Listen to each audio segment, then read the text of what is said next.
oli kuwanda boy UG maziga merere eri Phoebe bandi mulemesa omulimu nabyo mbikuletedde ate ye muna 256 avuddeyo n'abyogerako bino nabyo tobisubwa wamu ne MC Chumi bamuleseewo yiga amchaye afunye omukazi omulala n'amalala agasinga kawo togasubwa nga tituneeyongerayo mbadde nkusaba ompere video eno ka like tusobole okweyongerayo nawe ate na subscribinga tukusaba o subscribing era nga baboba Biva Organic Health and Natural Products nga bano bajanjabisa obutonde emmere omuddo bagamba jangu go wenna ayina endwadde ez'enjawulo jangu bakujjanjabe oterere era nga osobola okubakubirako ku namba yaabwe eriawo wansi wamu ne Haji Kivumbi nga ayina obaka bwayagala okubatuusaako tumale tuyongereyo n'amawulire gaffe.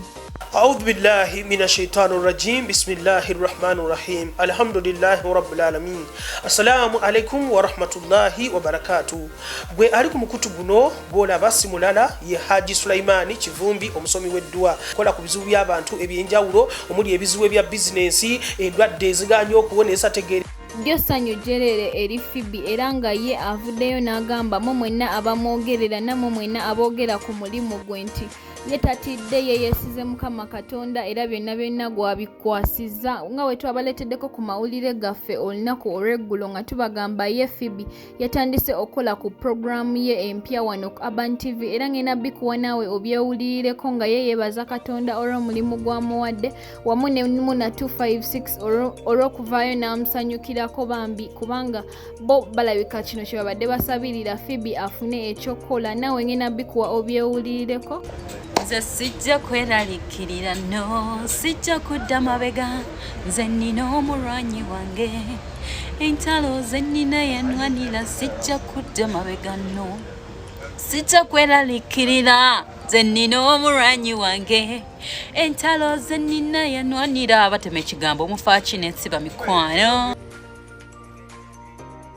Omwana twali ku Urban TV. Yay! Nzize wano mu bitibwa ebiyitirivu ennyo eby'amaanyi. Eddoboozi muliwulira? Tekako. Yongeza volume. Mumuwulira?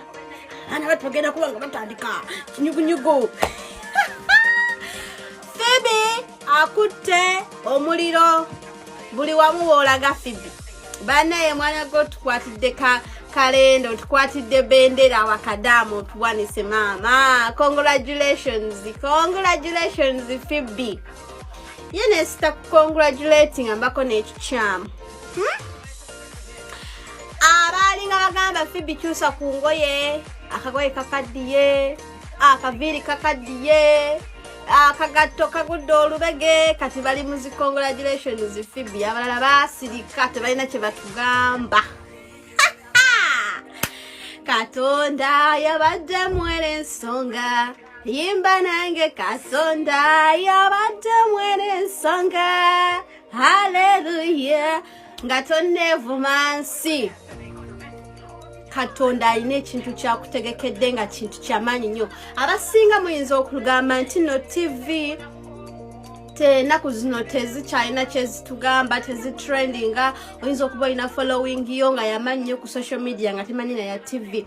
Muganda wange TV yakyesigaliza ekitiibwa kya TV yakyesigaliza. Tiniwoba olina millions and millions of followers on your media handles on your social media handles ne bakukyaza ku TV naddala TV ez'amaanyi mulimu mutima owuliranga olina achievement enene gy'otuuseeko ku nsi kuno. Bw'obanga wasoma by'osoma ne bigaana ng'ekimu ku kirooto kyo kyali kyakubeera presenter ku TV ne kigaana naye ate n'ova mu bwakadaama n'ofuna omulimu ku TV. Katonda aba munene. Era Phoebe okubanga ki presenter alina full time job like from Monday to Friday. Ezimu ku TV ennene mukwana ekitiibwa kya Katonda. Kati abalala mwenna bavuma bannammwe ne mubassa wansi omuntu gw'ovumye omuntu gw'otyobodde omuntu gw'oyisizaamu amaaso enkeera yagenda okuliisa yagenda okujja ku street muwa abantu ekitiibwa temumanyi Katonda by'abategekedde mu bulamu. I appreciate you, sweethearts. Congratulations, Phoebe. I'm happy for you, darling. Keep shining, sweetheart. Woo!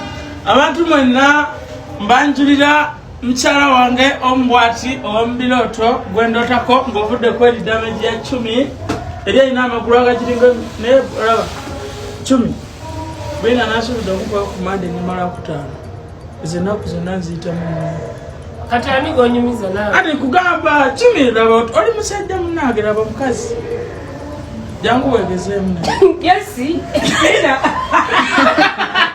nange bulo bwe mbwambala nsobola omukala Kamutu agala bugula. Onteka mu bitano osubira kakadde.